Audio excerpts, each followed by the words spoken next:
welcome to my series of conversations with men and women whose ideas, vision and philosophy define our contemporary world. My guest today is really here in two incarnations. He heads and manages and owns one of the most prestigious music companies in the world, Arch Music, and is an initiator for a relatively new movement called Scientology, which has adherents, practitioners, and has influenced more than 20 crore people around the world. I'm delighted to welcome Horst Tubbesing. Hello. Let's start perhaps with Scientology and music. What you'd look and consider your primary identity? Now my main identity is a Scientologist and initiator of these centers, of this center here in Delhi. But my life, the last 30 years, before I came to Delhi 4 years ago, I was just mainly concerned with building a music company. Mm-hmm. So let's start with Scientology, since that's what you really do now. We'll come to music in a bit. Scientology, the sort of science, this is a word that figures in the first sort of 3/4 of the word. Yes. And yes, it has often been described as a new religion by people. There's some discomfort, but there is also the church of Scientology. There are sort of these religious associations and science. What is Scientology? To understand Scientology and also Dianetics, which is correlated, one needs to understand its founder, Mr. L. Ron Hubbard. Mr. Hubbard is or has been a very, very special person. Born in 1911, in the early 20s, he already, with 17 years, traveled through Asia. And he got in touch with Eastern religions and philosophies. He studied the Vedas and many other books. He visited Lama monasteries, and this time created an incredible impression on him. And with this knowledge in mind, when he returned to the US to start to study nuclear science in Washington University, he had in mind a total different concept. Why he studied?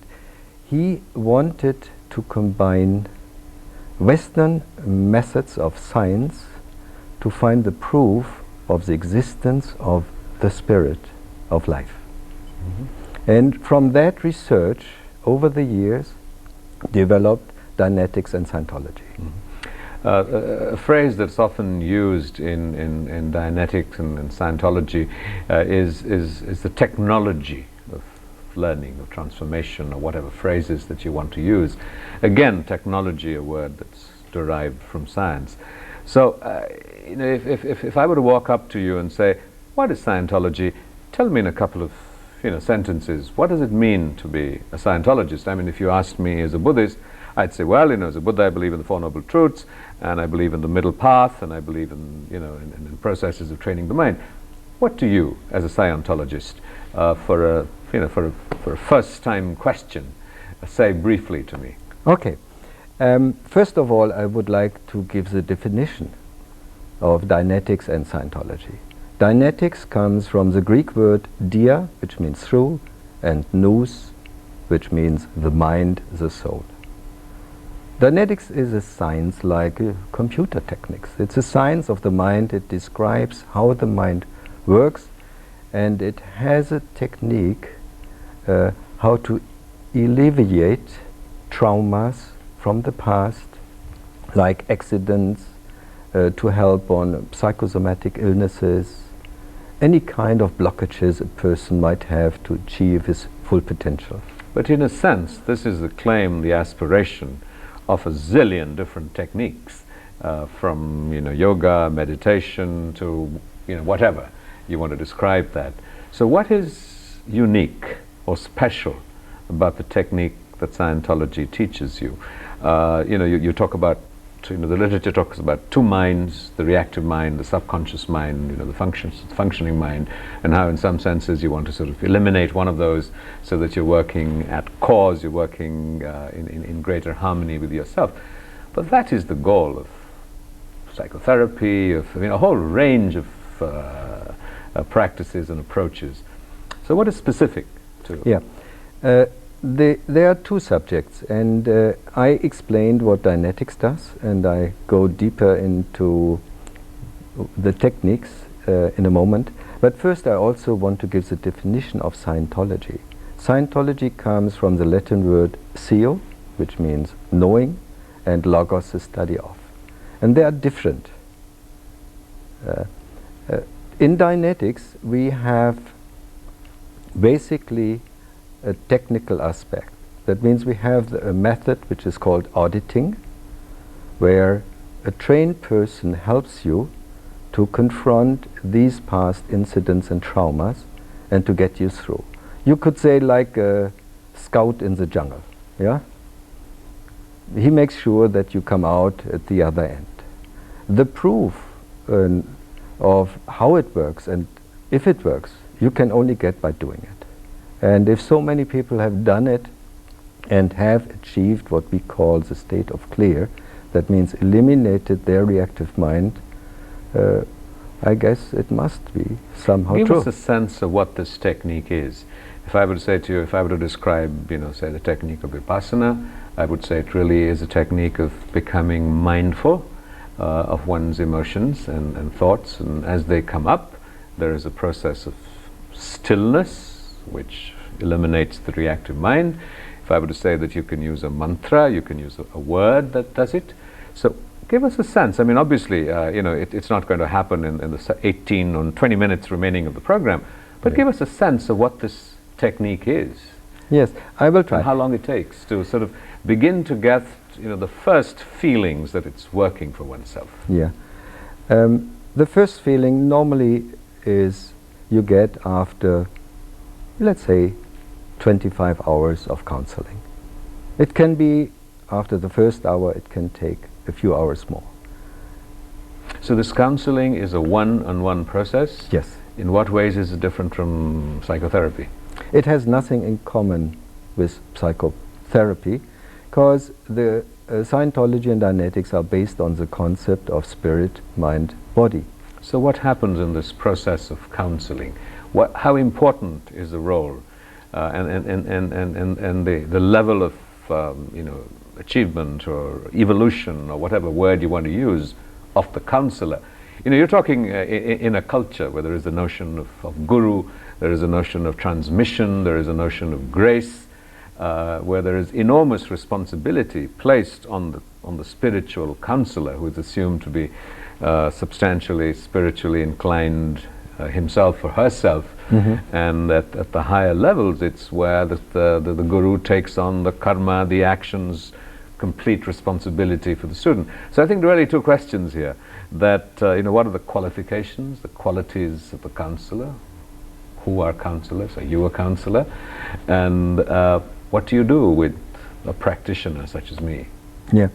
Look, the training is very intense. We have sent people abroad, and it takes several years. And in Scientology and Dianetics, these counselors are called auditors. Not because they have to do with accounts. Is that significant? Because there's a lot of comment on Scientology and Dianetics that, look, this is commercial, and this is about business and money. Do you charge people for doing these programs? Is there an element of we have traditions in India where some teachers want what they call guru dakshina, that it's something that's a voluntary offering to the teacher. Some sort of the more modern teachers will require a fee, and many of them will just sort of do it for the love of teaching.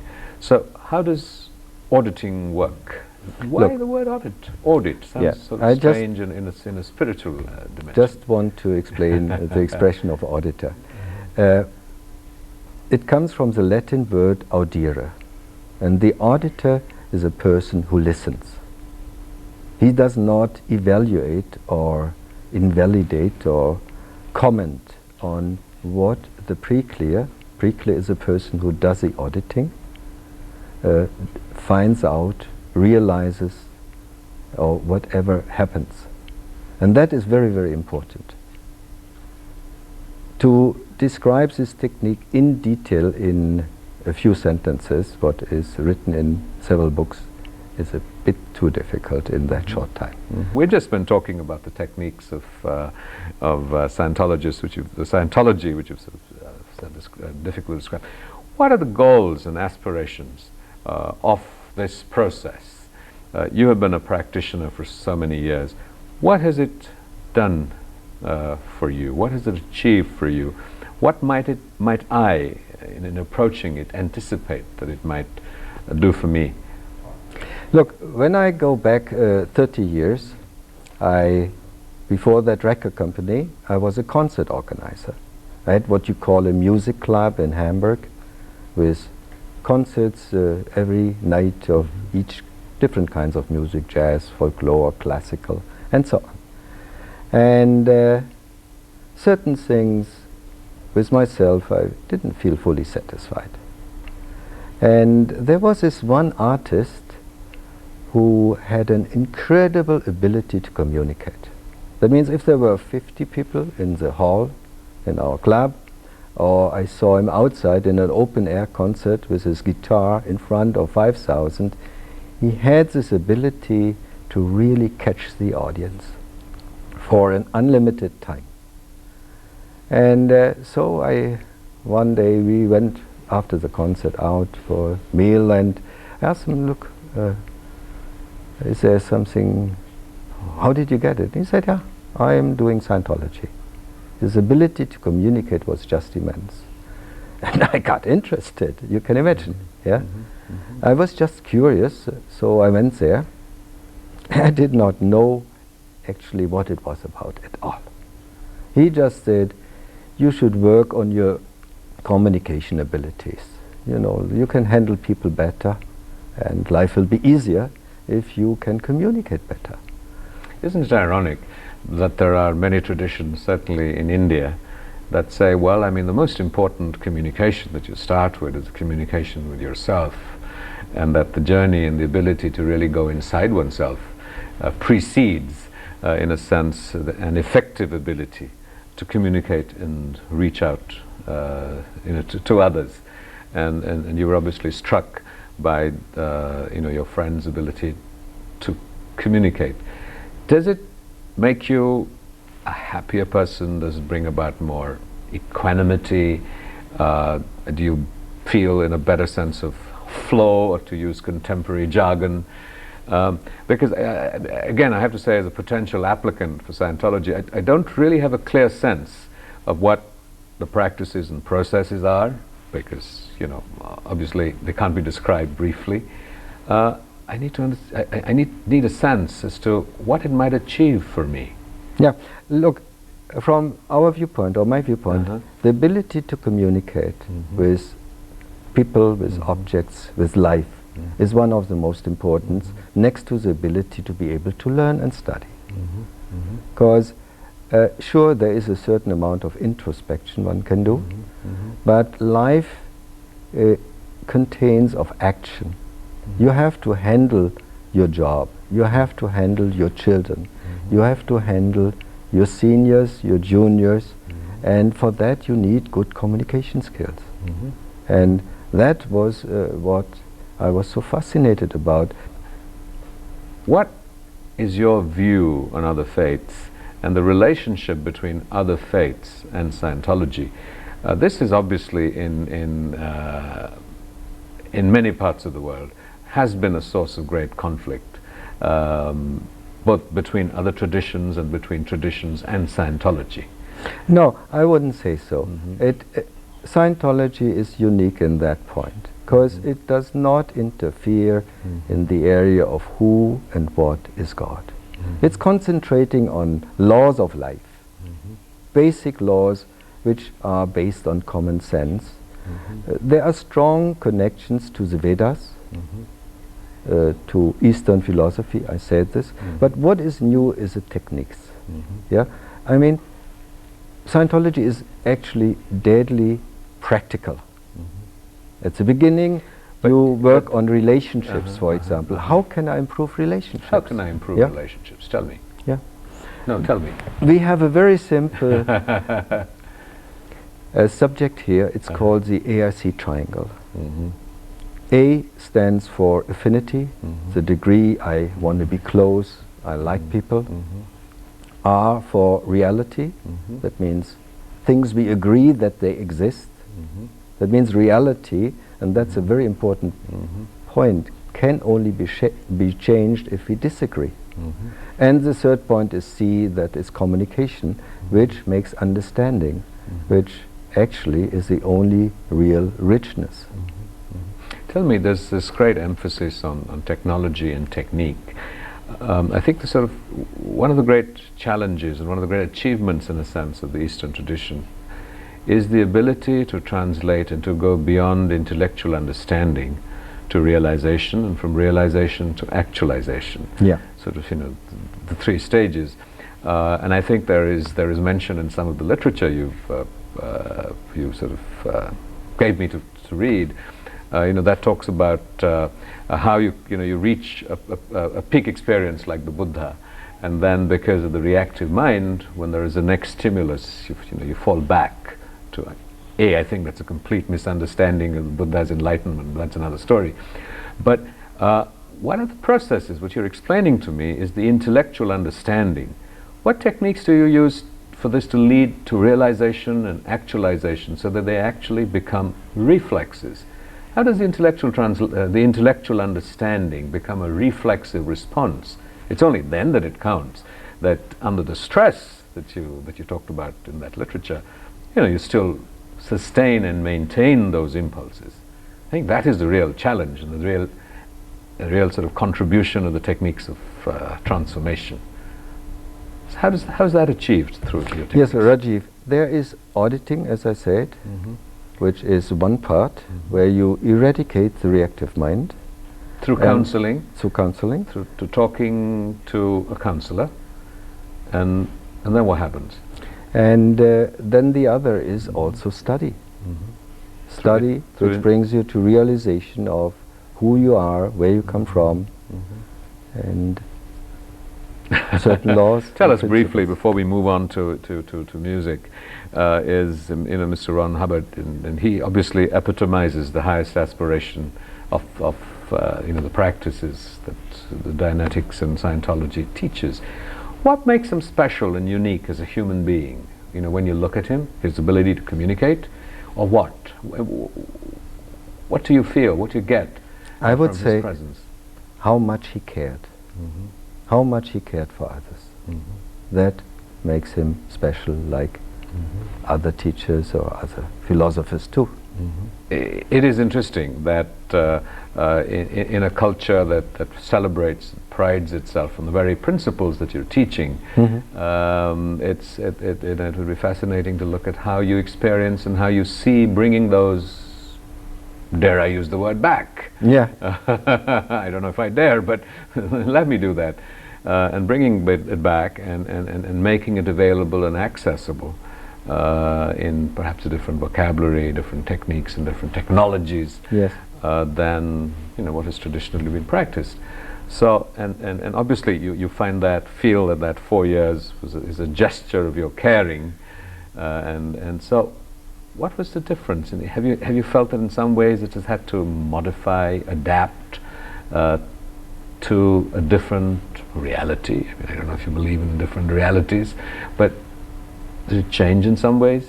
Yeah, I had to adapt a lot, yeah? Not personally, the processes and techniques. No, they are standardized, and they will be always the same.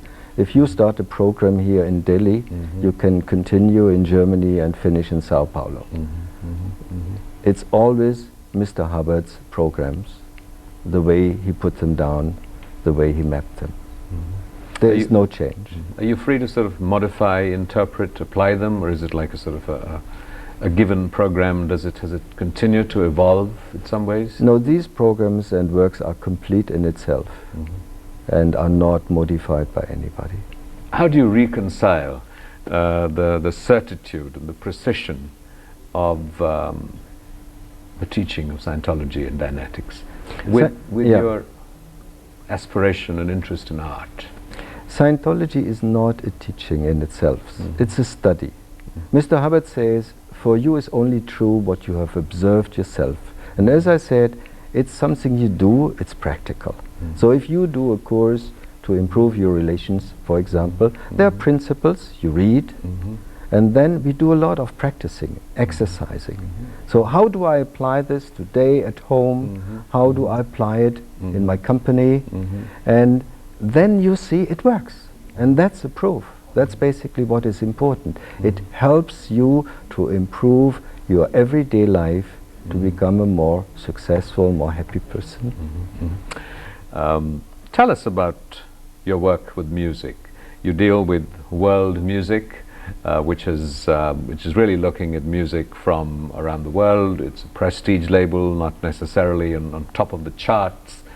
What has motivated and prompted an interest in something that is so diverse, universal, and in a sense celebrates cultural diversity?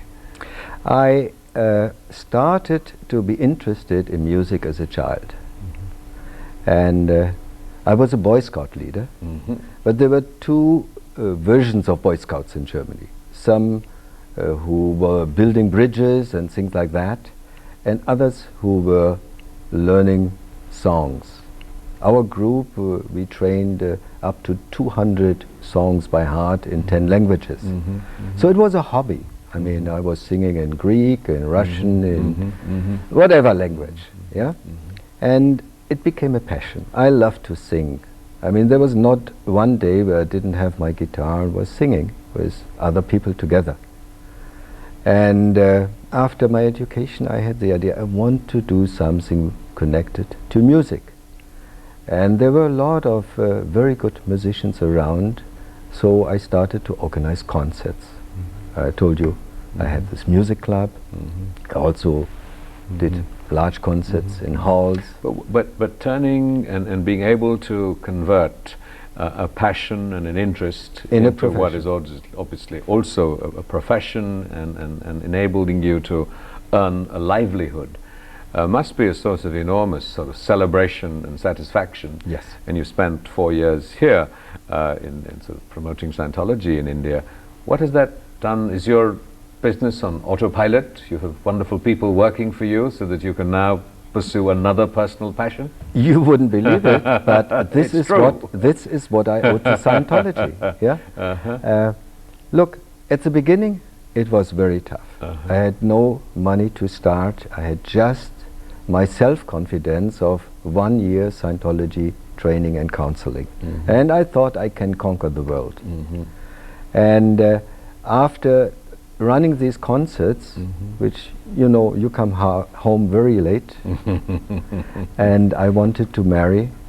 I was looking for something which gives me a day job connected to music. And there were so many brilliant artists. Some of them are very famous now, like Clannad from the film Titanic, these people. They played actually in my club, these musicians, for a very small fee when they were unknown. Yeah. And I just let me finish that. Sorry. No. I think it's very important. The idea was there, and the idea, we call it postulate in Scientology, is what really made me to achieve what I could. That means the belief I had gotten through Scientology in my own abilities to achieve goals. Goals, because I wanted a profession I could enjoy, something I could identify. And I knew there were so many people who liked these musicians, and no big company was giving these people a chance to do a recording. So I just got started. You can't imagine, the first 7 albums, I went to a distributor and they said, "You are crazy, nobody wants to buy that." So I put them in a car and went from shop to shop for several years, and people bought them. Yeah, and then over the time it grew, became big, and as you said, today it's running on an autopilot because my staff really love what I do. And you're accessing music from, I don't know what, close to 150 different countries and cultures, and bringing them together and distributing them widely.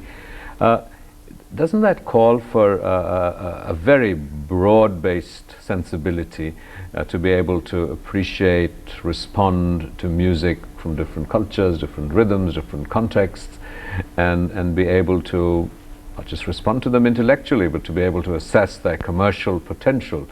It's a rare and unique achievement for one man. Yes. I'm very proud of what I have achieved there. And so now your aspiration is presumably as a Scientologist, and beyond the fact that it facilitates your work with your music company, what is the personal aspiration for a Scientologist? You've given me some indicators, family relationships, communications, and what have you. You've never used the word happiness through the whole program, even though I've been sort of gently trying to nudge you in that direction. And it is we are in a society, and certainly I guess sort of the American dream has helped make it a part of a global vocabulary, the pursuit of happiness. Yeah. So is it the pursuit of happiness, the elimination of suffering, or just to be more effective? Definitely. But I would like you to give the definition of Mr. Hubbard of happiness. Happiness is not just feel good, yeah? Happiness has to do with goals, with dreams. Only if you have dreams, ambitions and goals, then, and you have the trust in yourself, he says, to overcome the barriers which are coming in your way to achieve these dreams and goals. And the reason why I came here is because I thought after 25 years achieving my goals, I mean my goals personal, my goals as a company owner and as a father and husband. I'm still very much in love with my wife after 29 years. I bet she's going to watch this program. Yeah? And I had the feeling I have to give this technology to other people. And this is basically why I'm here. That's Tubbesing. Thank you very much. This has been a great learning experience. Wonderful. Thank you indeed. Thank you. Thank you for having me. Wonderful.